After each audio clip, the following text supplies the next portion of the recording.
Ayan guys, good morning. For today's video, kukwento ko lang yung aking karanasan sa akin paano ako natutong magmotor.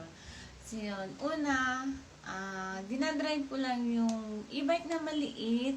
So yun, parang pang kids lang yon. So nung natuto na akong, syempre konting balance lang yun, medyo mababa siya kasi maliit nga lang.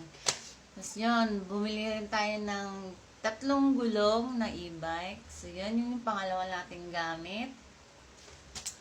So yun, nag-aral din tayo mag-drive. So yun, at naroon ako ng aking kasamahan. So, thankful ako kay Nimsi sa kanyang pagtuturo. Although, balancing yung hirap tayo mag-balance. So, yun, nagtyaga siyang turuan ako hanggang sa natuto na akong mag-balance. So, yun yung simula ko ng aking pag-aaral ng pagdadriving. And then, sa mga tulad kong gustong mag-drive, itry nyo lang. Huwag kayong matakot.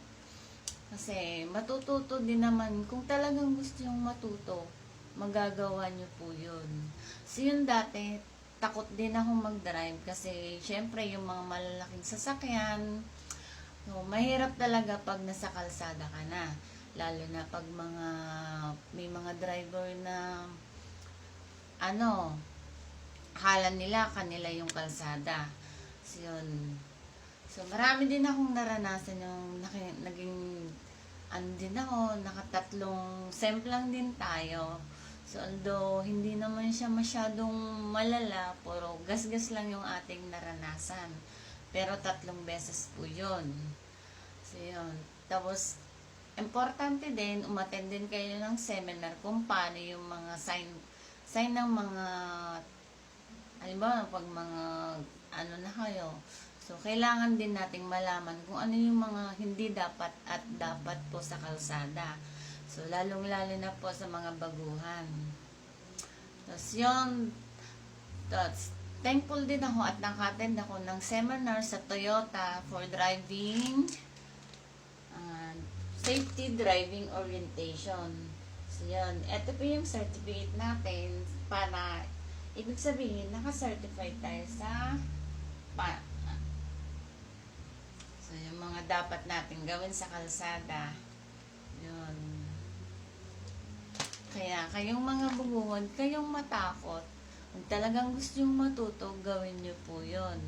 So, mas kasi, maganda rin yung matuto tayong mag-drive. Kasi once na, syempre, yung husband lang natin ang marunong, ay mga kapatid, kamag-anak. So, paano pag wala sila?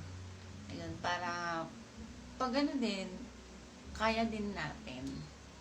So, yun nga,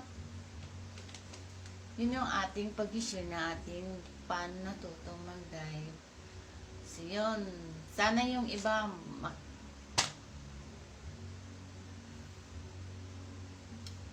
see you guys, thank you, bye-bye.